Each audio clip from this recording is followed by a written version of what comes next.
A gente agora repercute Pércio Arida, é isso, no LIDE? Ou... Isso. Vamos ouvi-lo então nesse rapidamente, momento, Isa, isso, a gente já vai repercutir, mas eu quero pedir para o José Márcio continuar plugado aqui com a gente, José Márcio, para a gente repercutir um pouco dessa fala de Pércio Arida, por gentileza.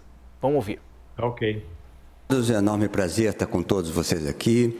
Saúdo, antes de mais nada, através do presidente Michel Temer, todos os participantes dessa conferência. Parabenizo aqui o governador João Dória pela organização desse belíssimo fórum. E quero, antes de mais nada, como cidadão, e sei que falo aqui em nome pessoal, mas também em nome de todos vocês aqui, agradecer ao Supremo Tribunal Federal a firmeza, coragem e determinação em defesa da nossa democracia.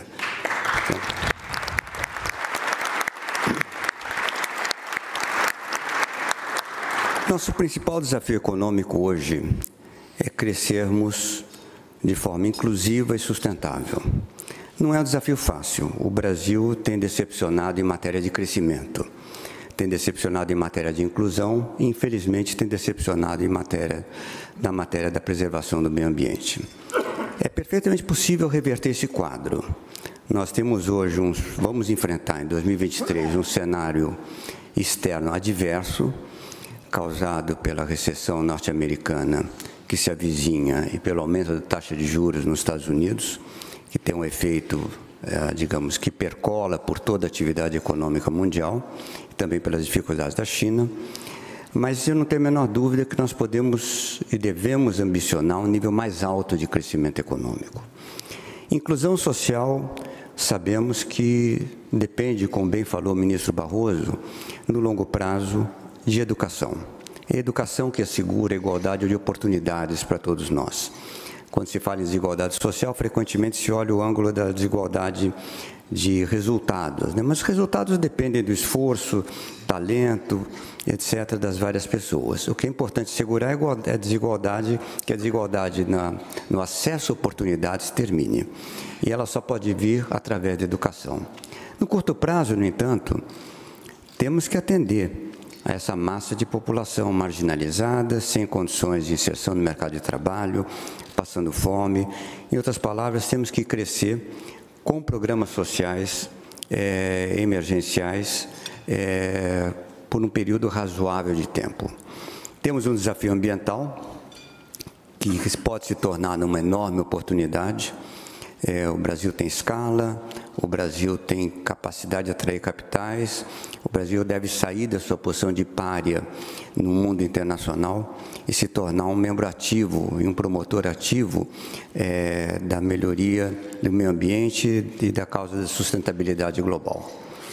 Dito isso, eu vou comentar 3 reformas que nós precisamos para voltar a crescer mais.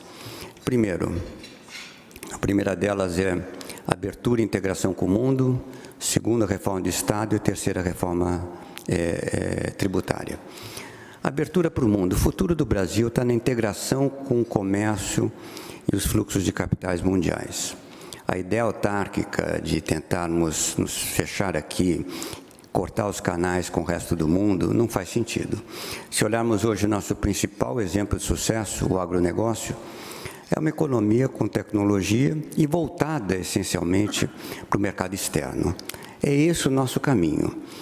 Não há economia que tenha se desenvolvido no mundo das economias emergentes sem ser uma economia aberta. O Brasil é uma economia fechada.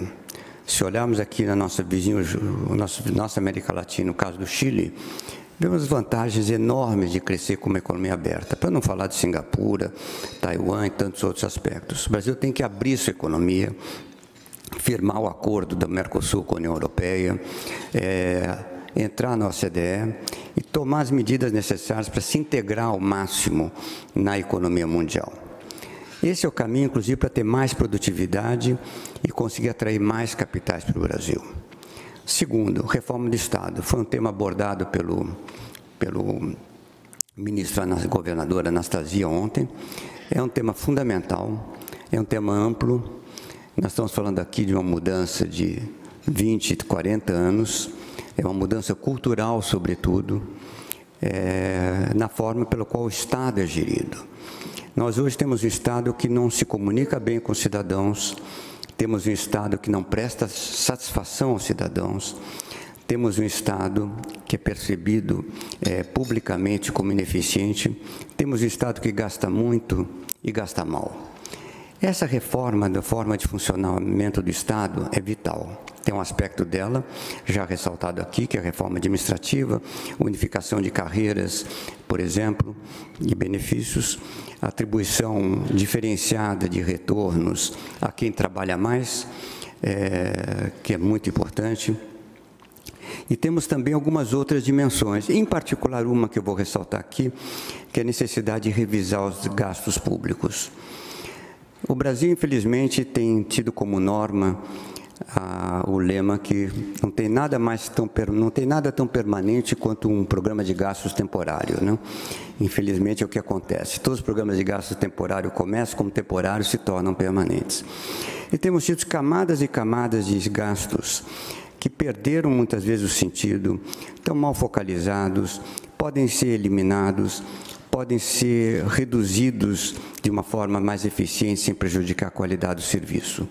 Então, trabalhar nesse sentido é vital, é uma mudança cultural, e o Brasil tem que repetir a prática do mundo todo, que é fazer a chamada spending reviews, uma revisão de gastos independente, feita de forma independente, verificando se os gastos, se início de gastos, inclusive gastos tributários, fazem ou não fazem sentido. Se fizeram sentido no passado, deixaram de fazer sentido no presente, devem ser eliminados. Então, essa reforma de Estado é vital. Temos, por último, a reforma tributária. O Brasil tem um contencioso tributário que fala por si. O tamanho do contencioso tributário nos diz que o nosso sistema funciona mal. Nós temos arrecada muito, mas funciona mal. Temos que avançar na direção de um imposto de valor adicionado, tem 2 PECs no Congresso, já razoavelmente avançadas. Temos que avançar no sentido de ter uma tributação mais justa. Hoje é um fato que a tributação ela atinge desproporcionalmente os mais pobres. Temos que pensar na tributação de forma a incentivar a acumulação de capital e não desincentivar a acumulação de capital. Enfim, então, um conjunto de reformas tributárias que será lento de ser implementado, mas que é vital. Tem algo que é muito próximo de ser atingido, que é essa reforma do IVA. Pode ser feita de formas melhores ou piores, mas é factível que seja atingida no curto prazo, dentro de 6, 8 meses, imagino. O país já está amadurecido para isso.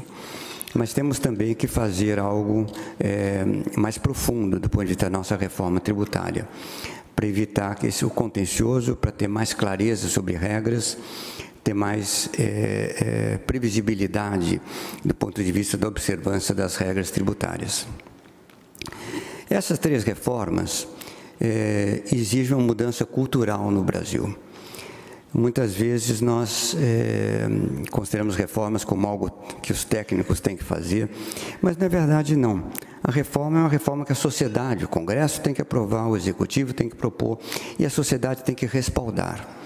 Muito pode ser feito se tiver a consciência na sociedade do quanto nós precisamos reformar nossa economia e que as reformas são fundamentais para avançarmos. Se nós olharmos na América Latina, não tem nenhum motivo para o Chile crescer mais que o Brasil todos os anos nos últimos 20 anos, não? Exceto pelo fato que o Chile fez reformas antes do Brasil. O Brasil precisa empreender essas reformas. Sei que muitas vezes os economistas falam e elas parecem repetitivas, mas precisa empreender. E o fato fundamental nessas reformas é o esforço de persuasão política. Olhamos a reforma da Previdência, por exemplo, tivemos várias tentativas ao longo do tempo, mas finalmente chegou um momento que a sociedade amadureceu e pôde fazer a reforma da Previdência.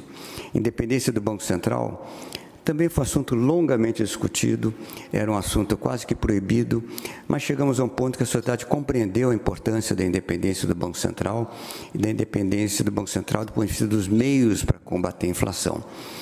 Nós temos hoje, enfim, uma necessidade de uma mudança cultural amadurecendo essas várias reformas. Acho que a reforma tributária já tem algum progresso de amadurecimento. A abertura da economia ainda estamos longe, muito longe de chegarmos ao que precisamos. E a reforma administrativa, a nível federal, ainda engatinha. Mas sem encaminhar essas 3 reformas, temos um Estado mais eficiente e uma economia mais produtiva, dificilmente o Brasil conseguirá taxas de crescimento que assegure uma convergência de sua renda em relação aos países desenvolvidos num período de 10, 20 anos. Muito obrigado aos senhores.